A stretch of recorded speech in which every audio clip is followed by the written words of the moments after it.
Sir ಎಲ್ಲ ಉಚ್ಚಾಟ ಆದ್ಮೇಲೆ ನೀವು ಮುಜೂರ್ ಭೇಟಿಯಾಗಿದ್ರಿ ಏನ್ ಮಾತಾಡ್ರಿ ನೋಡ್ರಿ ಅದಕ್ಕೆ ಇದಕ್ಕೆ ಭೇಟಿ ನೋಡ್ರಿ.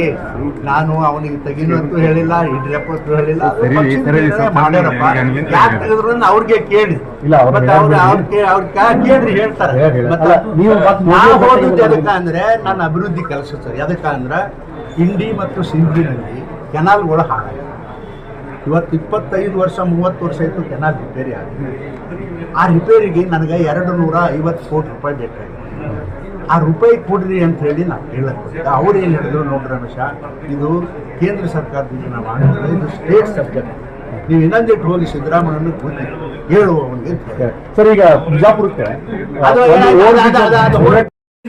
ನನಗೆ ರಾತ್ರಿ 11 ಗಂಟೆ ಫೋನ್ ಬಂತು. ನಾವು 8 ದಿವಸ ಮುಂಚೆನೆ ನಾನು ಅಪಾಯಿಂಟ್ಮೆಂಟ್ ಕೇಳಿದ್ದ ಪ್ರಧಾನಮಂತ್ರಿಗಳು. ಅದು ಆಯ್ತು ಇವತ್ತು ಕೊಡ್ತೇವೆ ನಾ ಏನು ಕೇಳಿದ್ದೆ. ರಾತ್ರಿ 11 ಗಂಟೆ ಬಸನಗೌಡ ಎಕ್ಸ್ಪಲ್ ಮಾಡಿದ್ಮೇಲೆ ರಾತ್ರಿ 11 ಗಂಟೆಗೆ ನಾನು ಫೋನ್ ಬಂತು, ಇವತ್ತು ನಾಳೆ 11 ಗಂಟೆ 15 ನಿಮಿಷಕ್ಕೆ ನಿಮ್ಮ ಮೀಟಿಂಗ್ ಇದು ಫಿಕ್ಸ್ ಆಗ್ಯದ, ನೀವು ಬರ್ರಿ ಅಂತ ಹೇಳಿದ್ರು. ಮತ್ತೆ ನಾ ಬಿಡ್ಲೆ, ನನ್ನ ಅಭಿವೃದ್ಧಿ ಕೆಲಸ ಕೇಳವ ನಾನು ಈ ಗೌಡ್ರ ಇಲ್ಲಪ್ಪ, ಇಲ್ಲ ಸತ್ಯವಾಗಿ ಹೇಳ್ತೀನಿ, ಅದೇನು ಮಾತಾಡಿಲ್ಲ. ಬರೀ ಆ ಕೆನಾಲ್ ಬಗ್ಗೆ ನನಗೆ ದುಡ್ಡು ಬೇಕು 250 ಕೋಟಿ ಅಂತ ಕೇಳಿ ಅಷ್ಟೇ.